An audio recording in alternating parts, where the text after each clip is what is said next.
No momento em que Marcus Williams atravessou aquelas portas de vidro, ele soube. Algo estava orquestrado. Algo iria quebrá-lo de maneiras para as quais ele não estava preparado. 20 de dezembro. 7 horas. Café à beira do lago. O cheiro de canela e expresso o envolvia como uma armadilha que ele não viu chegando, como uma porta se fechando suavemente atrás dele que ele não podia reabrir. Seu filho Elijah estava em casa com a avó. Provavelmente sentado à mesa da cozinha fazendo lição de casa que já havia feito 3 vezes porque Marcos o fez repetir apenas para mantê-lo ocupado. Provavelmente se perguntando por que seu pai continuava desaparecendo para reuniões que não levavam a lugar nenhum. Marcos se tornará um especialista em desculpas. Em razões. Na linguagem particular de alguém que esqueceu como dizer sim a qualquer coisa que não fosse sobrevivência. Ele usava roupas de trabalho de propósito. Jeans manchados de verniz do projeto de restauração que ele vinha evitando há 2 semanas. Botas marcadas por 3 anos administrando seu próprio negócio de construção, construindo casas lindas para famílias ricas enquanto sua própria casa permanecia congelada no tempo, como um museu dedicado ao luto. Ele usava a invisibilidade como armadura porque era assim que os contratantes eram para pessoas como quem quer que estivesse esperando por ele.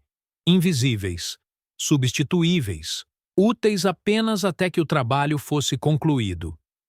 Ela estava sentada na cabine do canto, e quando Marcos a viu, algo em seu estômago se apertou. Branca, loira, usando um vestido que custava mais do que seu aluguel mensal. E ela sorriu para ele com a confiança de alguém que nunca teve que questionar se merecia espaço em uma sala. Se merecia ser vista. Marcos se aproximou devagar, lendo tudo como um projeto que já tinha visto centenas de vezes antes. Era uma armadilha. Seu melhor amigo Derek vinha insistindo para que ele saísse com alguém há meses, arranjando encontros com instrutoras de yoga e primas de ex-namoradas e colegas de trabalho que Derek jurava que seriam perfeitas para você, cara. Apenas dê uma chance. Marcos tinha dito não. Todas as vezes. Ele tinha dito não tantas vezes que a palavra havia perdido todo o significado. Mas Derek aparentemente decidiu que não era uma resposta aceitável. Essa amizade significava ultrapassar limites. Esse amor significava forçar alguém a fazer coisas para as quais não estava pronto. Marcos, a mulher disse, levantando-se. Sua voz carregava aquela suavidade particular do velho dinheiro. O tipo de voz que vinha de gerações de pessoas dizendo sim e tendo o sim como a resposta correta. Sou Victoria Ashford. Derek mencionou que você poderia vir. Marcos se acomodou no banco sem pegar a mão dela. Suas palmas já estavam suando, já lhe dizendo para ir embora. Serei direto. Não sei o que Derek te disse, mas não estou interessado nisso, no que quer que seja isso. O sorriso de Victoria vacilou. Apenas um pouco. Apenas o suficiente para que Marcos pudesse ver as fissuras. Este é um jantar de negócios. Derek disse que você estava procurando investidores para sua empresa de construção. Eu apoio pequenas empresas, e pensei, não estou procurando investidores. Marcos disse de forma direta, sua voz não deixando espaço para negociação. Estou aqui porque o Derek tem me assediado por 3 meses, e aparentemente emboscadas são a solução dele. A ideia dele do que melhores amigos fazem. O café ficou em silêncio ao redor deles. Aquele silêncio particular que acontece quando as pessoas percebem que estão assistindo a algo se desenrolar. Quando uma cena muda de ruído de fundo para drama em primeiro plano, Marcos podia sentir os olhares sobre ele. Talvez celulares sendo puxados para fora. A documentação do seu desconforto se tornando o entretenimento de outra pessoa. Ele não se importava mais. Se importar com o que estranhos pensavam era um luxo que ele não podia se dar ao luxo. Não quando ele mal conseguia pagar o aluguel. O rosto de Victoria se endureceu. Ela colocou seu copo de água com precisão deliberada, como se estivesse colocando mais do que apenas um copo, como se estivesse colocando suas expectativas de lado. Bem, isso é constrangedor. O Derek fez parecer que você era esse pai solteiro brilhante, mas lutando, que precisava que alguém acreditasse nele. Ele pintou todo esse quadro. Ele disse que você era subestimada, invisível, que você havia se perdido no processo de cuidar do seu filho. Eu pensei, por que não? Eu poderia ajudar. Poderia se tornar algo. Mas agora vejo que Derek estava errado sobre você. Ou talvez ele estivesse certo, e você é teimosa demais para aceitar ajuda. Marcos sentiu algo mudar em seu peito. Não era bondade ainda, apenas reconhecimento. A súbita compreensão de que essa mulher também havia sido manipulada. Que Derek havia tocado os dois como instrumentos em alguma sinfonia de boas intenções que ninguém havia pedido. O que exatamente Derek te disse? Marcos perguntou, e sua voz estava diferente agora. Mais suave, porque ele estava começando a entender que eles estavam do mesmo lado desse esquema, não lados opostos. Victoria se recostou lentamente, seus ombros se soltando apenas um pouco. Que você tem criado seu filho sozinha por 5 anos. Que você é brilhante com suas mãos, mas invisível no mundo dos negócios. Que você se dedicou completamente a ser pai e se perdeu totalmente no processo. Que você merecia alguém que o visse, que realmente o visse. Tudo isso era verdade. Brutalmente, dolorosamente verdade. 5 anos desde que a mãe de Elijah os deixou em um estacionamento fora de um supermercado, com nada além de uma nota escrita em uma caligrafia trêmula e uma conta bancária esvaziada para $17. 5 anos de semanas de 70 horas em canteiros de obras, onde o encarregado o chamava de o cara negro, porque aparentemente isso era mais fácil do que aprender seu nome. 5 anos sendo pai e mãe e proprietário de um negócio e um fantasma. Um homem que existia apenas em relação às necessidades dos outros. Derek não deveria ter te contado isso. Marcos disse em voz baixa, e ele realmente quis dizer isso. Essa informação parecia algo privado. Algo que não deveria ser compartilhado durante o almoço ou café, ou seja lá o que Derek tinha chamado. Não, Victoria concordou, e havia algo quase terno em sua voz. Mas ele fez. E agora, estou olhando para você, e estou vendo exatamente o que ele descreveu. Um homem que construiu toda uma vida para outra pessoa e se esqueceu completamente de construir uma para si mesmo. Um homem tão focado em dar que esqueceu que tem o direito de receber. Marcos se levantou. Sua cadeira arrastou-se alto contra o chão de azulejos. As cabeças se viraram. O ruído ambiente do café parecia pausar, esperando. Agradeço a observação, Victoria, mas estou indo embora. Eu não pedi por isso. Não pedi ao Derek para organizar isso, e não vou ficar aqui sendo analisado por alguém que acabei de conhecer. Espere, Victoria disse, e algo em sua voz o parou. Não era uma ordem. Não era frio. Curioso. Genuinamente curioso. Espere. Seu filho sabe que você existe fora de cuidar dele? Elijah sabe quem é seu pai quando você não está sendo um pai? Marcos se virou lentamente. Sua mão ainda estava nas costas da cadeira. Do que você está falando? Meu pai me criou sozinho, Victoria disse, e sua voz havia mudado.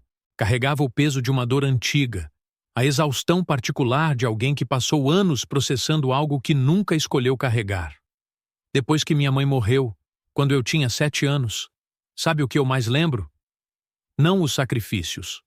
Todo mundo fala sobre os sacrifícios, não o trabalho duro, não como ele trabalhava em 3 empregos. Eu lembro dele me olhando como se a vida dele tivesse acabado quando ela morreu. E passei 20 anos tentando compensar o fato de que eu não era suficiente para fazê-lo feliz, que minha existência como filha dele não podia preencher o buraco que a morte dela deixou. Ela se inclinou para frente, e Marcos pôde ver as lágrimas se formando nos cantos de seus olhos, a maneira como ela as piscava de volta com a precisão de alguém que aprendeu a não chorar em público.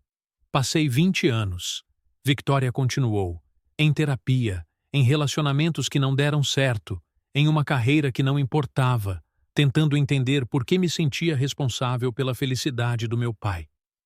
E sabe o que meu terapeuta finalmente me disse? que a incapacidade dele de ser feliz não era minha responsabilidade, que a dor dele era dele para processar, não minha para consertar. E me pergunto se seu filho está aprendendo a mesma lição agora. Me pergunto se ele está vendo você desaparecer no trabalho e aprendendo que amor significa apagamento. Marcos sentiu como se ela tivesse enfiado a mão em seu peito e apertado seu coração. Porque ela estava certa. Ela estava absolutamente, completamente certa, e ele a odiava por isso. Você não sabe nada sobre mim, disse Marcos, mas sua voz estava diferente agora, mais fraca, mais honesta. Não, concordou Victoria, mas Derek sabe, e ele claramente acha que você precisa ouvir isso. Ele acha que você precisa de alguém para te sacudir. Então talvez você se sente. Talvez me deixe comprar um péssimo bolo de café caro. Talvez você pudesse me dizer por que um homem que constrói coisas lindas para outras pessoas se recusa a deixar alguém ver como ele é quando não está trabalhando. Marcos se sentou. Eles conversaram por 3 horas.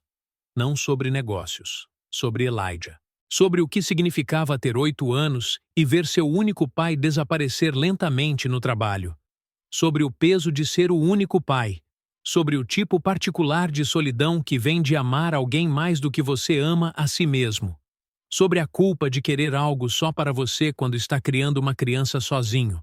Sobre o medo de que querer algo para si mesmo te torne egoísta. Que isso te torne um mau pai. Victoria contou a ele sobre seu pai. Como ele tinha morrido ainda congelado no tempo.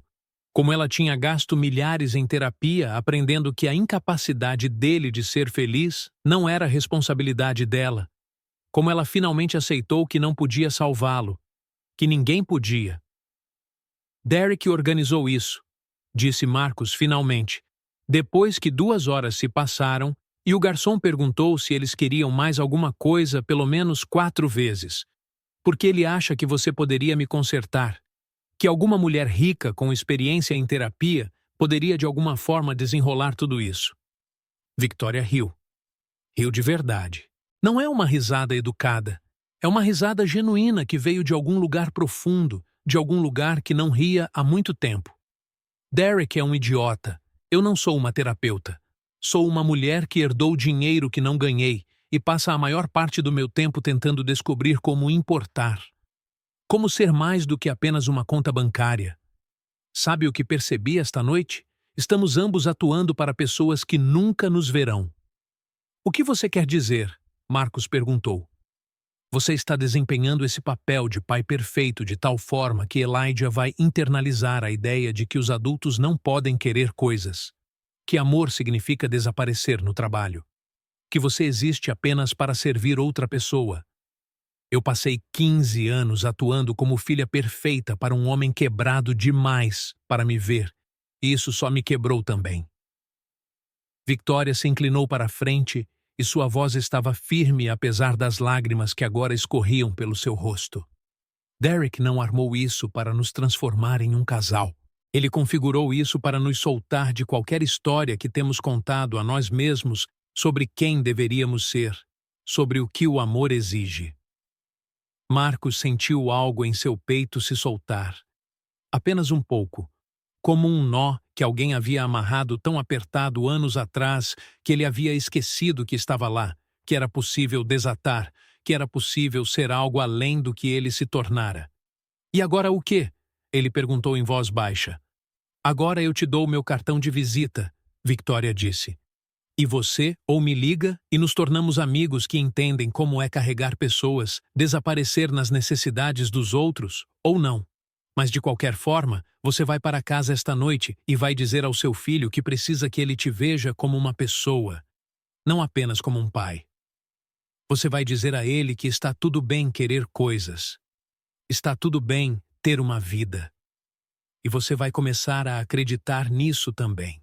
3 dias depois, Marcos pegou Elijah na escola e, em vez de ir para casa trabalhar na reforma da cozinha que ele vinha adiando há 1 mês, ele os levou para o centro da cidade. Suas mãos tremiam no volante. Ele não sabia por quê. Ele apenas sabia que algo estava mudando. Algo fundamental estava se alterando. Para onde estamos indo? Elijah perguntou, sua voz de 8 anos incerta, quase assustada. Porque eles não faziam coisas espontâneas. A vida deles era estruturada, segura, previsível, cada momento contabilizado. Papai, para onde estamos indo? Para um lugar onde não vou há muito tempo, Marcos disse. Para um lugar que esqueci que era permitido ir. O Museu de Arte, não o caro que exigia associação e reservas. O que você paga, o que quiser, com multidões pequenas e luz entrando pelas clarabóias como uma bênção, como graça, como se alguém tivesse deixado a porta aberta para algo sagrado e esquecido de fechá-la. Elijah caminhou pelos corredores como se estivesse vendo cor pela primeira vez. Marcos percebeu que seu filho nunca o tinha visto olhando para nada além do trabalho. Nunca o tinha visto parado em frente a algo bonito apenas para senti-lo. Apenas para deixar que isso passe por ele sem justificá-lo, ou explicá-lo ou transformá-lo em produtividade. Eles pararam em frente a uma pintura maciça, abstrata, dourada, preta e vermelha, violenta de alguma forma, mas viva, pulsante. Como se o artista tivesse capturado o caos e o tornado belo. Você gosta disso? Elijah perguntou, sua voz pequena carregando o peso de uma curiosidade genuína. Marcos a estudou, realmente a estudou. Sentiu-a passar por ele. Algo na composição fez seu peito apertar. Algo sobre como o artista sobrepôs cor sobre cor, criando profundidade a partir do caos, criando significado a partir do que parecia um acidente. Sim, disse Marcos. Muito, mais do que posso explicar. Por quê? Elijah perguntou, e era a pergunta mais simples do mundo e a mais difícil que Marcos já havia ouvido. Marcos percebeu que não sabia como responder, porque ele havia passado tanto tempo sem olhar para nada que não fosse imediatamente necessário. Não se perguntando o que ele gostava, não se permitindo querer coisas que não serviam a um propósito, que não construíam algo, que apenas existiam por existir. Porque às vezes a beleza não precisa fazer sentido, disse Marcos lentamente, escolhendo cada palavra com cuidado, como se estivesse traduzindo de uma língua que quase havia esquecido. Ela só precisa te fazer sentir. E eu não me permiti sentir muito por um longo tempo. Estive tão focado em sobreviver que esqueci que havia algo mais. Elijah pegou sua mão, sua pequena palma contra a mão calejada de Marcos. O contraste era marcante. A suavidade da pele de seu filho contra a aspereza da sua própria. Anos de trabalho escritos em suas mãos. Anos de construção escritos em seu corpo. É por isso que você não sorri mais? Elijah perguntou, e a pergunta quebrou algo dentro de Marcos. Porque seu filho de 8 anos havia notado. Seu filho estava observando. Estava aprendendo lições que Marcos nunca quis ensinar. A garganta de Marcos se fechou. Ele sentiu as lágrimas começando, quentes e rápidas, e não as deteve. É isso aí, querido, ele disse. Provavelmente é por isso. Eles ficaram no museu por 2 horas. Elijah fez perguntas sobre cada pintura. Marcos tentou responder honestamente. Compraram sanduíches horríveis e caros no café e se sentaram em um banco assistindo outras pessoas se moverem pelos corredores. Eles não falaram sobre escola ou trabalho ou qualquer uma das obrigações que preenchiam seus dias. Quando chegaram em casa, Victoria mandou uma mensagem. Você falou com ele? Marcos não tinha falado. Ainda não. Mas ele ia falar. Naquela noite, depois que Elijah terminou sua lição de casa e eles jantaram em um silêncio confortável, Marcos se sentou na cama do filho. Realmente se sentou, realmente presente, sem checar o telefone, sem pensar no trabalho amanhã, apenas presente. Quero te contar uma coisa, Marcos disse. Sobre mim, sobre quem eu sou quando não estou sendo seu pai. Elijah se sentou, seu pequeno rosto sério à luz do abajur. Ok. Eu sou alguém que gosta de arte. Eu gosto de coisas bonitas. Eu gosto de construir coisas que duram. Eu gosto de como a luz parece em certos momentos do dia. Eu gosto de como minhas mãos podem criar algo do nada. Eu gosto de amanheceres. Eu gosto de música. Eu gosto de livros que não li há anos. Marcos fez uma pausa, se recompondo. Mas eu esqueci de gostar dessas coisas.